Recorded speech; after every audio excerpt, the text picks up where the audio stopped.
सत्यनाम प्रकृति पुरुष सिद्धपीठ आश्रम के साप्ताहिक सत्संग में आप सबका स्वागत है। पूरे देश भर में, दुनिया भर में, जहाँ कहीं भी देख रहे हो, आप लोगों के घर में सुख शांति रहे, पूरे विश्व में शांति हो, सद्भाव हो। गुरु महाराज कबीर साहब का एक भजन है, नैया बिच नदिया डूबी जाए। नैया मतलब नाव। नाव के अंदर जो है नदी जो है डूब रही है। नाव के अंदर नदी डूब रही है, ऐसा कैसे संभव है? नदी में तो नाव डूब सकती है, लेकिन गुरु महाराज कबीर साहब कहते हैं कि जो नाव में जो है वो नदी डूब रही है। आगे कहते हैं, एक अचरज में ऐसा देखा, एक अचरज में ऐसा देखा, नैया बिच नदिया डूबी जाए। नैया बिच नदिया डूबी जाए। एक अचरज में ऐसा देखा, एक अचरज में ऐसा देखा। तो गुरु महाराज कहते हैं कि मैंने एक आश्चर्य देखा, और आश्चर्य क्या था कि नाव के बीच में नदी जो है डूब रही है। मतलब नाव के बीच में पूरी नदी जो है समाहित हो रही है। तो नाव क्या है? ये शरीर। शरीर जो है एक नाव है। और नदी क्या है? आँखों से जो कुछ भी दिखाई देता है सब नदी है। जितना ये माया मोह संसार में जो कुछ नज़र आता है सब नदी ही तो है, विषय वासनाओं की नदी। और ये सब समाहित कहाँ होती हैं? आदमी के शरीर में, मन में। इसीलिए गुरु महाराज कहते हैं कि जो विषय वासनाओं की नदी है वो आदमी के शरीर में जो है समाहित हो रही है। उसी को वो कहते हैं कि नाव के बीच में नदी जो है डूब रही है। नाव में जो है वो नदी जो है डूब रही है। आगे भजन में और आगे कहते हैं, एक अचरज में ऐसा देखा, एक अचरज में ऐसा देखा, बंदर दूहत गाय। बंदर दूहत गाय। दूध दही अपने को खाए, दूध दही अपने को खाए। माखन हाट बिकाए। माखन हाट बिकाए। कह रहे हैं कि मैंने संसार में एक और आश्चर्य देखा कि बंदर दूहत गाय। हालांकि आपने बंदर को गाय दूहते हुए कभी देखा नहीं हो। तो बंदर का अर्थ ये है मन। आदमी का मन जो है, जैसे बंदर एक जगह चैन से नहीं बैठ सकता है, इस पेड़ पे, उस पेड़ पे, इस टहनी पे, उस टहनी पे, मतलब वो एक सेकंड भी चैन से नहीं रह सकता है। तो यहाँ बंदर से आशय जो है मन से है। आदमी का मन भी बंदर की तरह उछल कूद मचाता है। तो कह रहे हैं कि बंदर दूहत गाय। आदमी का मन जो है, हम गाय क्या है? इच्छा रूपी गाय शब्द है ना, कामधेनु, जो इच्छा पूरी कर दे। तो संसार को ही लोग गाय समझते हैं, और इच्छा पूरी करने के लिए हर कोई संसार में लगा हुआ है। उसी को कह रहे हैं कि मन जो है वो दिन रात संसार को दूहने में ही लगा रहता है, दिन रात संसार के पीछे ही भागता है। तो दूध दही अपने को खाए। तो कह रहे हैं कि दूध क्या है? कामना। और दही क्या है? विषय, इच्छा।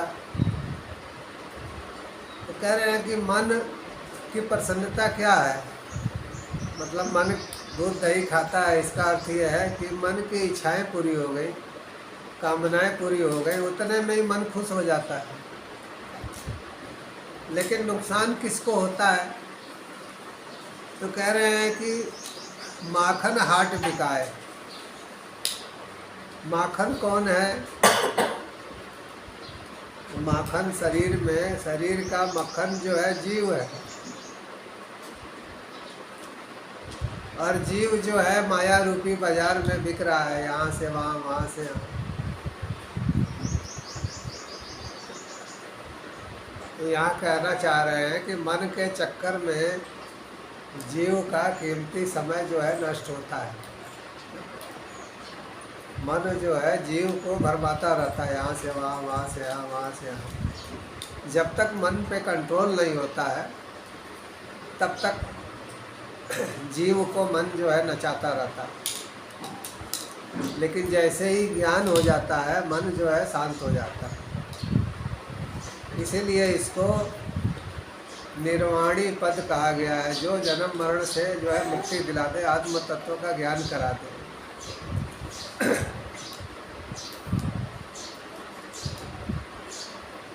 एक अचरज में ऐसा देखा, एक अचरज में ऐसा देखा, गधा के दो सिंग, गदहा के दो सींग, उसी के गले में रस्सी लागा, उसी के गले में रस्सी लागा, खींचत अर्जुन भीम। खींचत अर्जुन भीम। संसार में तो किसी ने नहीं देखा कि गधा का सिंग भी होता है। सिंग वाला गधा किसने देखा है? यहाँ गधा का अर्थ है अज्ञान। जैसे बच्चे को कुछ नई जानकारी होती है तो मास्टर लोग चिल्लाने लगते हैं, तो एकदम पढ़ने में गधा है। ज्ञान नहीं होना, उसी को गुरु महाराज गधे की संज्ञा देते हैं और कहते हैं कि गधा के दो सींग। दो सींग क्या है? द्वैत भाव। मैं अलग हूँ, वो अलग है। मैं ऊंची जाति का हूँ, वो छोटी जाति का है। मैं अमीर हूँ, वो गरीब है। मैं राजा हूँ, वो भिखारी है। तो जितना ऊंच नीच भेदभाव का बर्ताव है, इसी को गुरु महाराज कहते हैं कि दो सिंह। कहते हैं जिन्हें ज्ञान नहीं है, जो अज्ञान में डूबे हुए हैं, केवल माया मोह में खेलना खाना सोना जानते हैं, तो कह रहे हैं कि उनके यही दो सिंह जो है भेदभाव, द्वैत भाव, मैं अलग हूँ वो अलग है, यही भेदभाव जो है कहते हैं द्वैत भाव है। और ये अज्ञानता के सिर के सिंह है। जिनको ज्ञान नहीं है वो ज़्यादा भेदभाव करते हैं।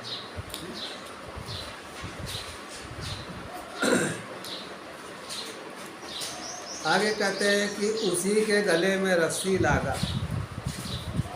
तो कहते हैं कि दुनिया में अगर ज्ञान ना हो तो कर्म की रस्सी उसके गले में ज़्यादा लटकती रहती है। ज्ञान नहीं है, कर्म कर रहा है, तो कर्म का बोझा जो है और भारी होता है।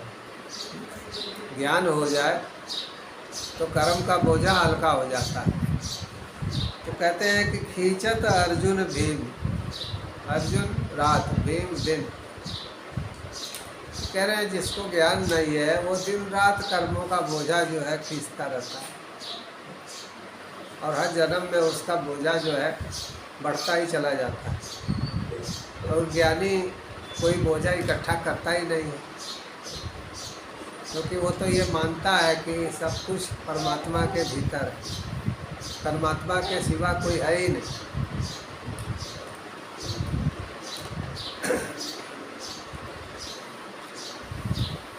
आगे कहते हैं कि एक अचरज मैं ऐसा देखा, एक अचरज में ऐसा देखा, एक चींटी के मुंह में बह गए, एक चींटी के मुंह में बह गए, कितने भी नर नदी नार, कितने भी नदी नार, पापी नैया पार उतर गए, पापी नैया पार उतर गए, घर में डूबे भवधार। घर में डूबे भवधार। कहते हैं कि मैंने एक आश्चर्य ये देखा कि एक चींटी के मुंह में साधो बहा जाए नदी नार। कहते हैं कि चींटी इच्छा, एक इच्छा पैदा हुई और खासकर खराब इच्छा तो दुनिया में कितना तहस नहस कर देती है। एक व्यक्ति, एक नेता फैसला लेता है युद्ध का और कितने लोगों का, कितने घर मकानों का, कितने जमीन जायदाद, इंसानियत का कितना विनाश होता है, जान माल की कितनी हानि होती है। तो कह रहे हैं कि एक चींटी के मूत्र में बहा जाए नदी नार। इच्छा विषय वासनाओं की, संसार को पाने की, संसार में दिग्विजयी होने की, संसार में सर्वश्रेष्ठ होने की, सबको अपने बस में करने की। तो गुरु महाराज कहते हैं कि यही इच्छा है जो दुनिया में आतंक फैलाए हुए है, दुनिया में अशांति फैलाए हुए है। कहते हैं कि पापी नैया पार उतर गए, घर में डूबे भवधार। कहते हैं कि जो सारी दुनिया को काबू करने के लिए निकलते हैं, दूसरों को दबा के रखते हैं, जिनके अंदर विनम्रता नहीं है और अपने मन पर, वाणी पर संयम नहीं है, तो कह रहे हैं कि ये सब जो है डूब जाते हैं। ये सब जो है वो डूब जाते हैं। तो कहते हैं कि पापी नैया पार उतर गए। और पापी नैया क्या है?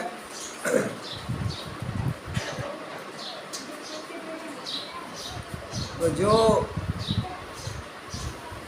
अपने मन पे, इंद्रियों पे कंट्रोल कर लिया है, तो कह रहे हैं कि शरीर के साथ शक्ति करना, नियम संयम से रहना, ये भी एक पाप है। लेकिन ये एक ऐसा अच्छा पाप है जो जीवन मरण के बंधन से मुक्ति दिला देता है। और जो शरीर पे संयम नहीं रख पाते हैं, संसार के पीछे भागते हैं, वो इसी में डूब करके ख़त्म हो जाते हैं। कई कई जन्म जो है वो ख़त्म हो जाते हैं।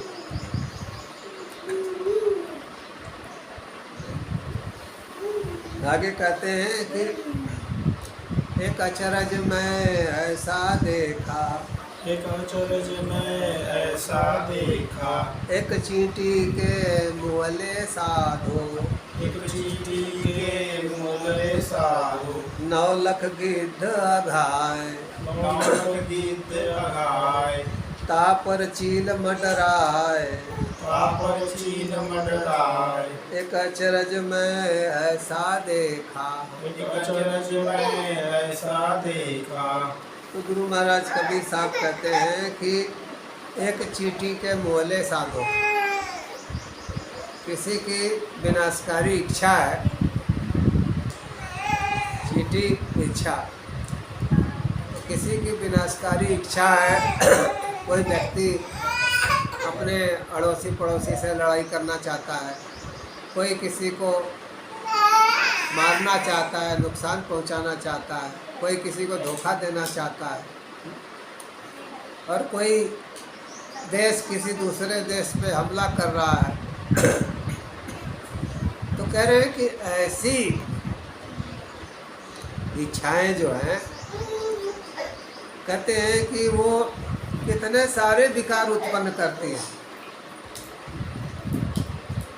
झूठ बुलवाती हैं, असत्य बुलवाती हैं, निंदा लड़ाई झगड़ा करवाती हैं, और मन से वचन से कर्म से, मन से वचन से और कर्मों से ऐसे ऐसे पाप होते हैं जिसका कई जन्म भुगतान करना होता है। तो कह रहे हैं कि अगर एक खराब इच्छा मर जाए और किसी दूसरे को नुकसान पहुंचाने की भावना खत्म हो जाए, इसी को कहते हैं कि एक चींटी के मरने से, एक इच्छा के मरने से, खराब इच्छा के, हमारा जो सील है, सील क्या है? सील मतलब हमारा मानवता का आभूषण, मनुष्य का आभूषण जो है सील है। सील भंग नहीं होना चाहिए। तो वो सील क्या है? तो कहते हैं दया है, सत्य है, प्रेम है, विवेक है, वैराग्य है, ये सब सील है। और खराब इच्छाएं सील भंग करती, सील भंग यानी अपमानित करती। तो कह रहे हैं कि एक खराब इच्छा को मर जाए तो 9 लाख गिद्ध गाय। हमारे जो कई तरह की दूषित प्रवृत्तियां हैं वो खत्म हो जाती हैं।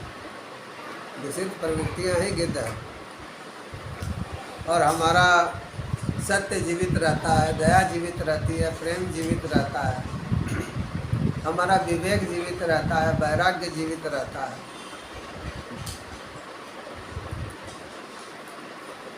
इसी को कह रहे हैं कि 9 लाख गिद्ध गाय। कई हमारी बहुत सारी जो अच्छाइयाँ हैं वो बच जाती हैं। और हमारे खराब कर्म, एक खराब इच्छा, एक खराब कर्म हमारी सारी अच्छाइयों को मिटा डालता है।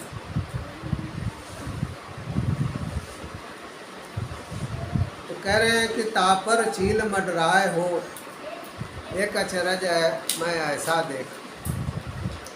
कह रहे हैं कि आदमी खराब फैसला लेता है, फिर फैसला बदल देता है, तो भी अहंकार चील मंडराता रहता है। चील कौन सा? अहंकार। तो भी अहंकार जो है शेष रह जाता है। इसलिए कहते हैं कि गुरु के आगे, भगवान के आगे सरेंडर, समर्पण जो है वो जरूरी है, ताकि अहंकार भी न रह जाए, अहंकार भी जो है समाप्त हो जाए।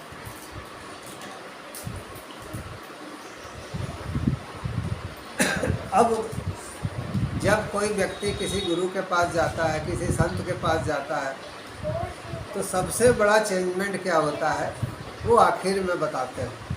आखिर में गुरु महाराज कबीर साहब कहते हैं, एक अचरज में ऐसा देखा, अचरज में ऐसा देखा, नदी में लागल आग, नदी में लागल आग, कूड़ा कचरा सब जल गईले, कूड़ा कचरा सब जल गईले, मछरी खेले फाग, मछली खेले फाग। कहे कबीर सुनो भाई साधो, कहे कबीर सुनो भाई साधो, यह पद है निर्वाणी, यह पद है निर्वाणी।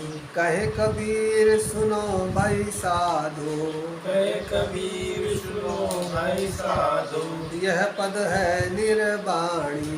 यह पद है निर्वाणी। तो कहते हैं कि ये निर्वाणी पद है, आत्म तत्व का ज्ञान कराने वाला तत्व है, और ये वाणी से परे ले जाता है, वो संस्थान पे ले जाता है जहाँ पे वाणी जो है जाके समाप्त हो जाती है, जहाँ व्यक्ति निशब्द हो जाता है, उस तत्व का ज्ञात कराता है।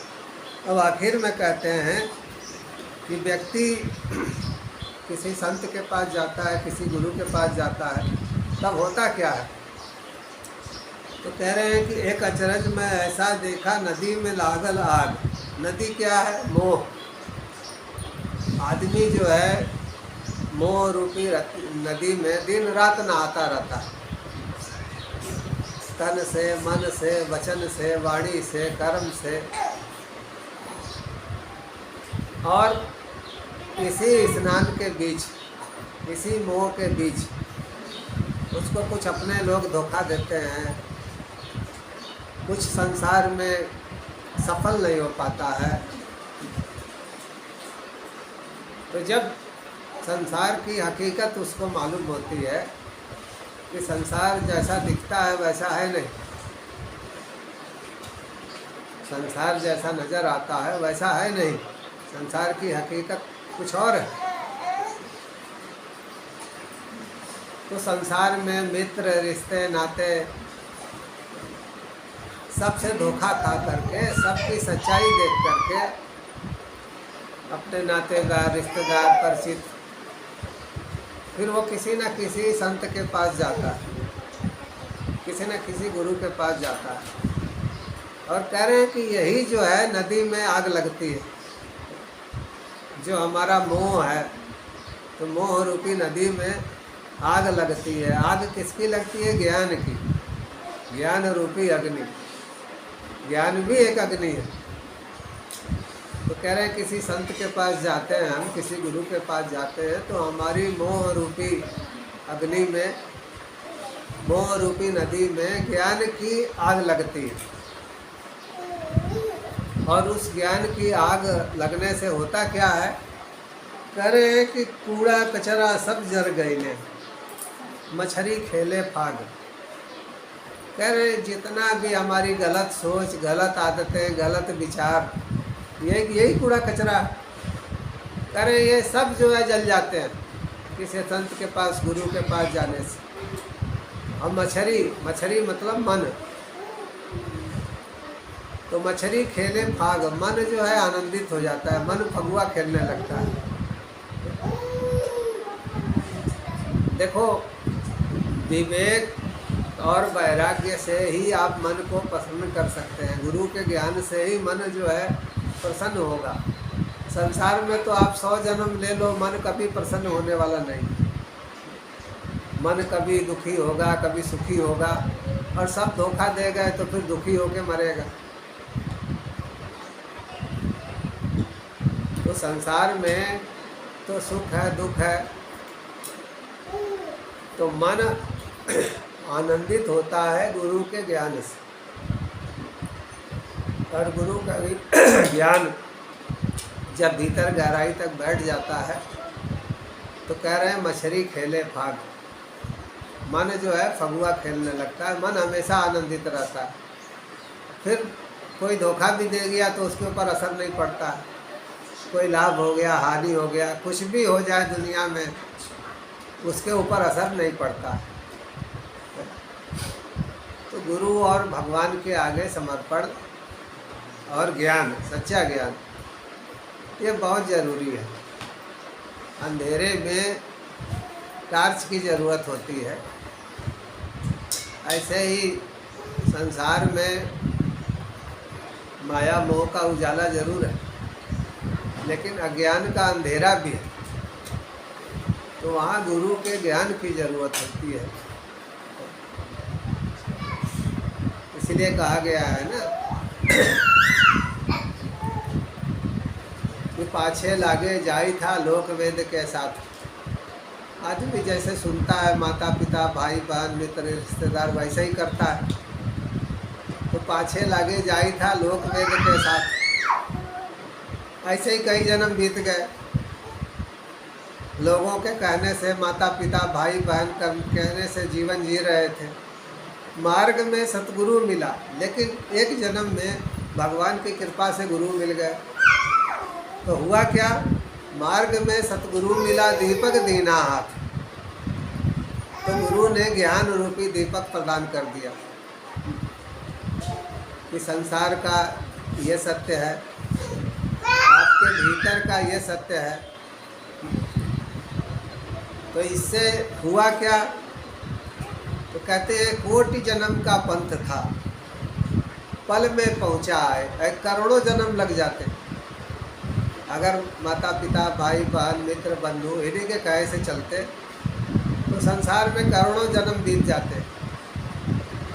जीवन मरण का खेल जो है कभी ख़त्म नहीं होता, लेकिन गुरु के ज्ञान से एक जन्म में ही और जीते जी मोक्ष का अनुभव हो जाता है, जीते जी मुक्ति मिल जाती है। मन हमेशा प्रसन्न है और गुरु भगवान के आगे समर्पित है, यही जीते जी मोक्ष। हम हमेशा आनंदित हैं, सुख में दुख में हानि में लाभ में यश में अपयश में जय में पराजय में, यही जो है जीते जी मोक्ष। हम कुछ इकट्ठा नहीं कर रहे हैं, बस बांट रहे हैं, यही मोक्ष। और अज्ञानता में आदमी संग्रह करता है, जैसे गुरु महाराज ने ऊपर कहा ना इसमें भजन में कि गधा के दो सिंह। तो गधा यानी अज्ञानी व्यक्ति जिसको ज्ञान नहीं है, तो वो हमेशा द्वैत भाव में जीता है। मैं ऊंची जाति का, वो नीची जाति का, मैं अमीर हूँ वो भिखारी है, मैं इतने बड़े पद पे हूँ वो कुछ नहीं है। तो द्वैत भाव, भेदभाव। गुरु महाराज कहते हैं कि भेदभाव ही सबसे बड़ी अज्ञानता है। वस्तुतः सबके अंदर वही परमात्मा है। कहते हैं ना कि आदि शंकराचार्य जब एक ब्रह्म का प्रचार कर रहे थे, एको ब्रह्म द्वितीयो नास्ति, कि एक ही परमात्मा है सबके भीतर, दूसरा कोई नहीं। तो भगवान ने परीक्षा लेना चाहा कि देखें ज्ञान तो है इसको, अब इनको ज्ञान तो है लेकिन अनुभव है कि नहीं, या उस ज्ञान पे व्यवहार करते हैं कि नहीं करते। तो कहा जाता है कि भगवान एक झाड़ू लगाने वाले के भेष में, जिसको चंडाल कहा गया, हालांकि जो झाड़ू लगाना साफ सफाई करना ये तो बहुत महानता का काम है। चांडाल शब्द ही खराब है, इसको छोटी जाति से और शूद्र से, जबकि कोई ऐसा मनुष्य है ही नहीं। तो कहते हैं कि शंकराचार्य के सामने जो है वो झाड़ू लगाते हुए उनके सामने आ गया मार्ग में। तो शंकराचार्य ने कहा कि चंडाल एक तरफ हट जाओ, मुझे जाने दो। अब वो झाड़ू लेकर के उनके सामने खड़ा हो गया। कहा आप चले जाइएगा लेकिन मेरे कुछ सवालों का जवाब देके जाइए। शंकराचार्य ने पूछा कि पूछो। उसने कहा कि आपने मुझे चंडाल क्यों कहा? आपने मुझे चंडाल क्यों कहा? उन्होंने कहा कि छोटी जाति के हो, झाड़ू लगा रहे हो। उसने कहा कौन झाड़ू लगा रहा है? एक शरीर झाड़ू लगा रहा है ना, और शरीर के भीतर जो है वो तो आपके भीतर जो है उसी की तरह है ना। मेरे भीतर का आत्म तत्व आपके भीतर का आत्म तत्व तो एक जैसा है, फिर मैं चंडाल कैसे हूँ? तो कथा है कि शंकराचार्य को अनुभव हुआ। ज्ञान होना अलग बात है, ज्ञान होने पे भी अहंकार रहता है कि मैं ऊंची जाति का हूँ। तब उनको अनुभव हुआ और उन्होंने झुक करके प्रणाम किया कि मुझे व्यवहारिक ज्ञान दिए हो। बहुत से लोग आप देखेंगे कि वो ज्ञान की बातें करते हैं, लेकिन फिर भी वो भेदभाव करते हैं, उस पर अमल नहीं करते हैं। आज लोग सनातन की बात करते हैं, हिंदुओं को एकजुट होने की बात करते हैं, लेकिन हमारे समाज में आज भी भेदभाव है।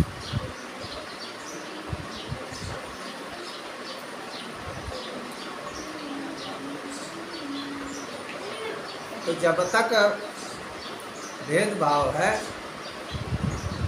समाज कभी एकजुट नहीं हो सकता। और भेदभाव को मिटाने के लिए ज्ञान जरूरी है। बिना ज्ञान के भेदभाव नहीं दिखता, और वो भी व्यवहारिक ज्ञान। ज्ञान भी व्यवहारिक होना चाहिए।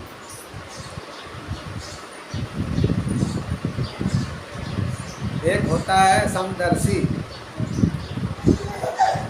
यानी अपने समान दूसरे को देखना कि मेरे भीतर भी ईश्वर है, इसके भीतर भी ईश्वर है।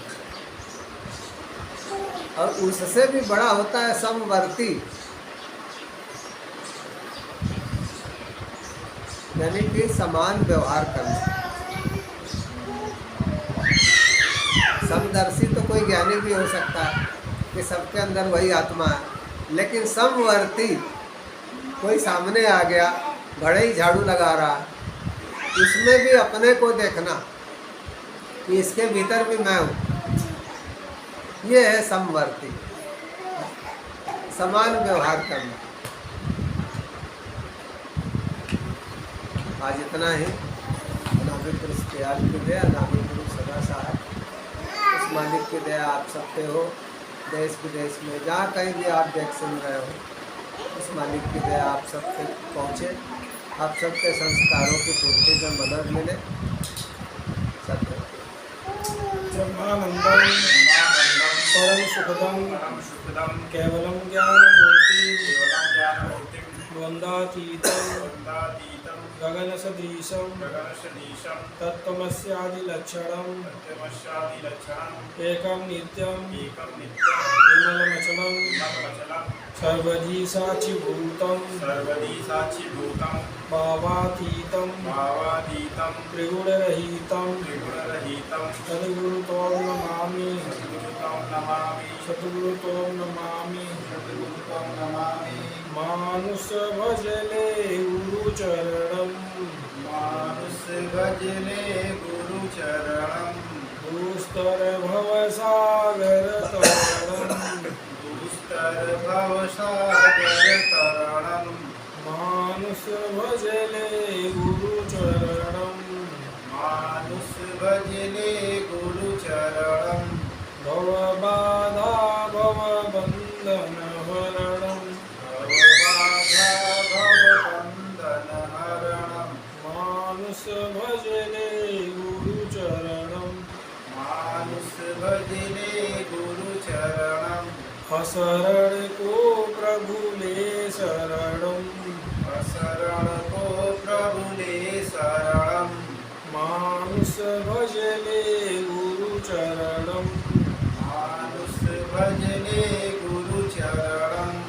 एक ओंकार सत्यनाम पाई हो। अनामी पुरुष दयाल की दया, अनामी पुरुष सदा। सत्य।